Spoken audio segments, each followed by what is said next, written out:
let me take this second to introduce our commencement speaker.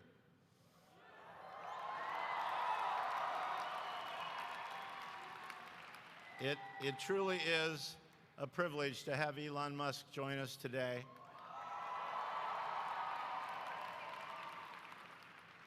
He doesn't need much of an introduction, but let me tell you a little bit about him. He grew up in South Africa, got his degrees from Wharton. He came to California, started a company, merged into a company, sold a company called PayPal. Some of you might use it. He then has gone on to become the CEO of Tesla Motors and the CEO of SpaceX. And in his mind, he has lots of brilliant ideas. I know it's truly an honor and a privilege to have him join us today, Mr. Elon Musk.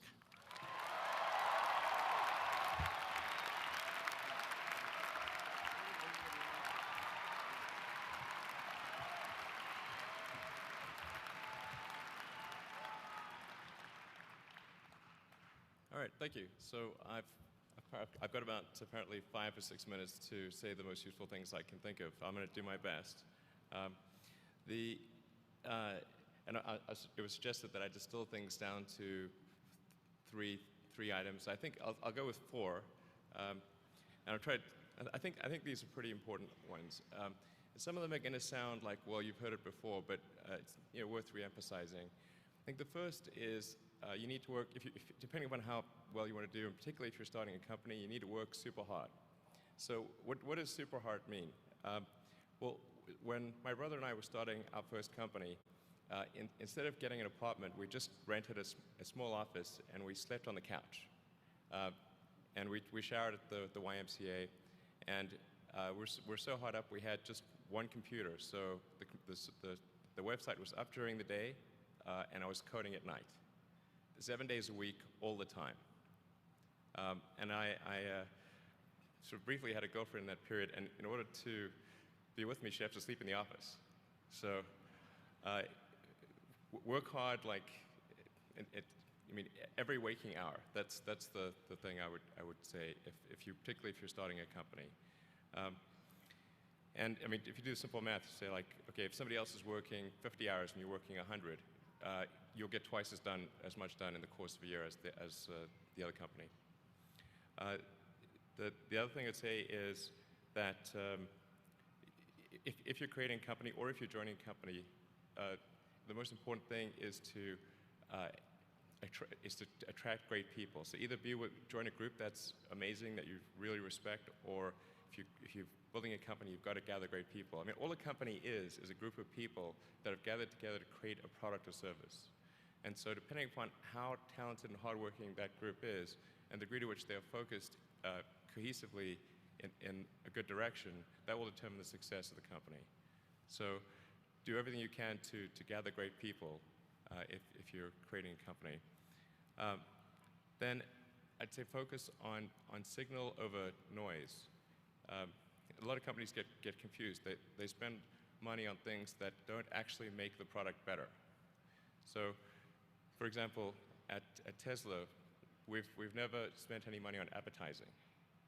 We put all of the money into R&D and manufacturing and design to try to make the car as good as possible. I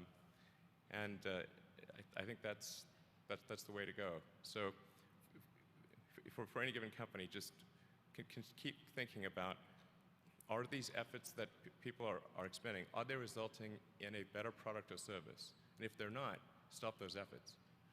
And then the final thing is to sort of don't just follow the trend. So you may have heard me say that it's good to think in terms of the physics approach or first principles, which is, rather than reasoning by analogy, you boil things down to the most fundamental truths you can imagine, and you reason up from there. And this is a good way to figure out if something really makes sense, or if it's just what everybody else is doing. It's hard to think that way. You can't think that way about everything. It takes a lot of effort. But if you're trying to do something new, it's the best way to think. And that framework was developed by physicists to figure out counterintuitive things like quantum mechanics. So it's really a powerful method. Anyway, so that's, and then I think the final thing I would encourage you to do is, now is the time to take risk. You don't have, yeah, you don't have kids. Your obligation. Well, sorry, probably don't have kids.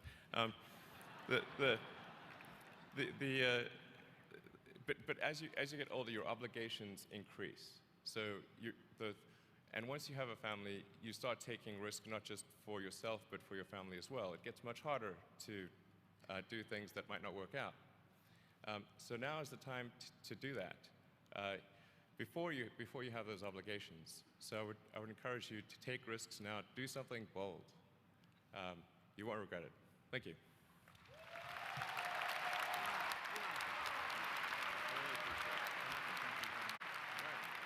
I hope that was helpful.